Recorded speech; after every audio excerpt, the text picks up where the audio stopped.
My name's Jim Stone, and this paver is for my father, James LeCount Stone Jr., and he went by the nickname Count.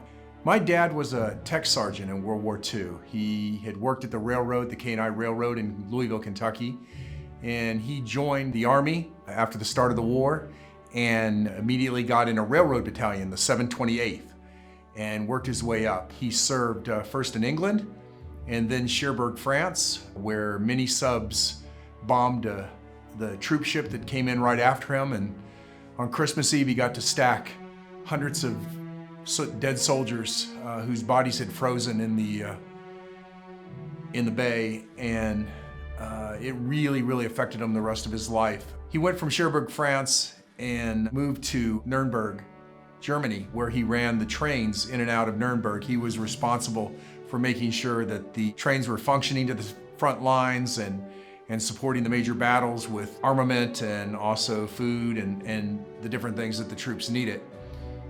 My dad had an interesting experience. One early morning, he got rustled out of bed by his commanding officer and said, "We got a VIP that's going to be coming into the yard.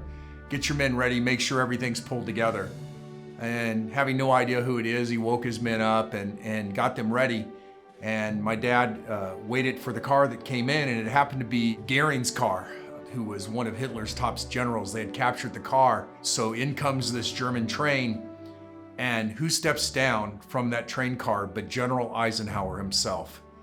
And the general came down and asked my father how things were going, if everything was on time, and that he had everything he needed to do his job. And my dad was always a person who was never short on words and gave the general a good update on everything that was going on in Nuremberg. And the general invited him for breakfast, and my dad was honored to have breakfast with General Eisenhower on his own private car, which is obviously quite possibly the greatest honor in my dad's life.